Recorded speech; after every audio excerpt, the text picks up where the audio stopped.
আসসালামু আলাইকুম। HTML Bangla video টিউটোরিয়ালে আপনাদের সবাইকে স্বাগতম জানাচ্ছি। আমি শরীফ। বন্ধুরা, এই পর্বটাতে আমি আপনাদেরকে দেখাবো যে কীভাবে আমরা এইচটিএমএল ডকুমেন্টে আমাদের ইউটিউব থেকে ভিডিওকে ইনসার্ট করতে পারি। তো আসলে এই কাজটা আমরা দুইটাভাবে করতে পারি। একটা হচ্ছে আপনার আইফ্রেম ট্যাগ ইউজ করে, আর একটা ইমবেড ট্যাগ ইউজ করে। তো জিনিসটা আসলে কীভাবে করা হয় এটা আমি আপনাদেরকে দেখাবো। তো ফার্স্টে আমি আপনাদেরকে আইফ্রেম ট্যাগ দিয়ে কীভাবে ইউটিউবে ভিডিও ইনসার্ট করতে হয় সেটা আমি আপনাদের দেখাবো। তো ফার্স্টে আমি আমার নোটপ্যাড প্লাস প্লাসটা ওপেন করে নিব।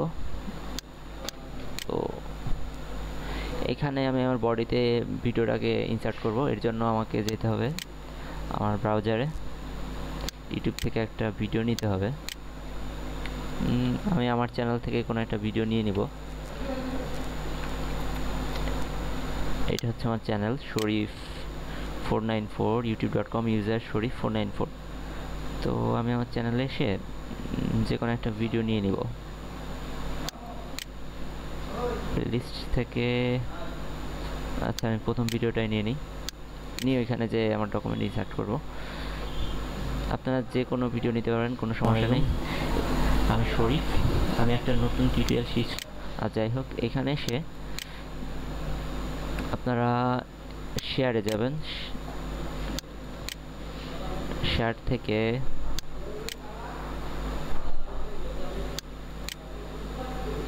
থেকে হচ্ছে ইমবেডে যেতে হবে। এই যে ইমবেড, এই যে আইফ্রেম ট্যাগটা দেওয়া আছে। আপনি চাইলে এখানে আপনার সাইজটা কমায় নিতে পারবেন। আচ্ছা, যা আছে তাই থাক, আপনি চাইলেও কমায় নিতে পারবেন, তার সমস্যা নেই। কন্ট্রোল এ সিলেক্ট করব, কন্ট্রোল সি দিয়ে কপি করব, তারপর এটাকে এখানে পেস্ট করে দিব। এরপর এটাকে আমি সেভ করব, দেন আমি রান করে দিব ক্রোম বা আপনার যে ব্রাউজার আছে আপনি সেটাতে রান করতে পারবেন, কোনো সমস্যা নেই। তো দেখেন, এটা কিন্তু চলে আসছে। এবার এটা ক্লিক করে এটা চলতে শুরু করবে। তো আমি কি করব, এর পরবর্তী যে ধাপটা, আমি আর একটা ট্যাগের কথা বলছি, যে সেটা হচ্ছে ইমবেড ট্যাগ। এটা আইফ্রেম ট্যাগ দিয়ে করলাম। এবার ইমবেড ট্যাগ দিয়ে কীভাবে করা হয়। আসলে ইমবেড ট্যাগ দিয়ে ভিডিওটাকে ইনসার্ট এই কারণে করা হয়, অনেক সময় যে ভিডিও আপলোডার থাকেন তিনি কি করেন, তিনি আপনার এই ইউটিউব ভিডিওটাকে আপলোডার যাতে ভিডিওটা অন্য কেউ শেয়ার করতে না পারে, সেই জন্য আপলোডার তার ভিডিওটাকে ইমবেডটাকে ডিসেবল করে দেয়, আপনার আইফ্রেমটাকে ডিসেবল করে দেয়। এই জন্য ইমবেড ট্যাগটা ইউজ করা হয়। আইফ্রেম যখন ডিসেবল থাকে তখন ইমবেড ট্যাগ ইউজ করে এই কাজটা করা হয়। তো ইমবেড ইউজ করার জন্য আপনাকে যাইতে হবে ইউটিউবে। সাপোজ আপনি এই ভিডিওটা বা আমার চ্যানেলে অন্য একটা ভিডিও আপনাদের নিয়ে দেখাই। আচ্ছা, এই ভিডিওটা আমি আপনাদের নিয়ে দেখাই। এই ভিডিওর উপরে যে লোকেশনটা আছে এটা আপনাকে কপি করতে হবে। এক্ষেত্রে লোকেশনটা কপি করে এখানে ইউজ করতে হবে ইমবেড ট্যাগ।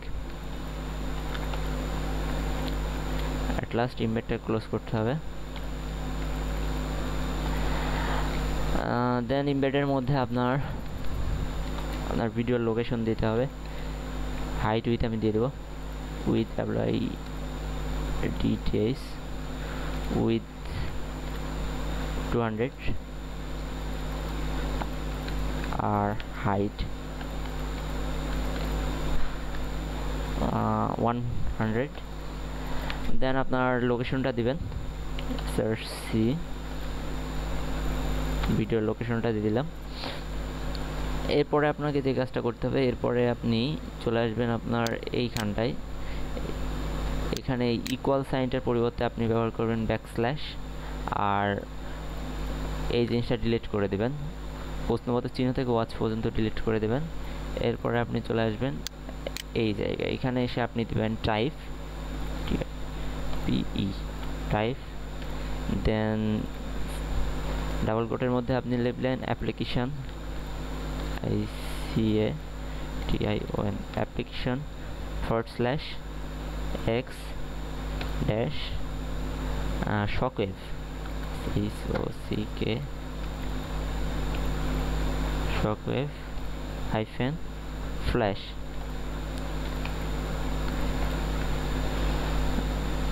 ব্যাস এইটুকুনি। এরপর আপনি Ctrl+S দিয়ে সেভ দেবেন, দেন ব্রাউজারটাকে রিফ্রেশ করবেন, এরপর আমি এটা রান করব। তো দেখেন এটা কিন্তু ভিডিওটা আমার চলে আসছে, এটা আমি প্লে করলে প্লে হতে শুরু করবে। এটা হাইট উইডটা কম দেখাচ্ছে কারণ আমি এটা কমাই নিয়েছিলাম। তো আসলে কাজটা এইভাবে মূলত করা হয়, আপনি চাইলে খুব ইজিলিভাবে জিনিসটা করতে পারবেন। এরপরে যদি আপনার কোনো সমস্যা মনে হয় অবশ্যই কমেন্ট করবেন, আর অবশ্যই আমার চ্যানেলটাতে সাবস্ক্রাইব করবেন। আর নেক্সট টিউটোরিয়ালটাতে আমি আপনাদেরকে আরও নতুন কিছু দেখানোর চেষ্টা করব। আজকের এই পর্যন্তই, দেখা হবে পরবর্তী টিউটোরিয়ালে। আল্লাহ হাফেজ।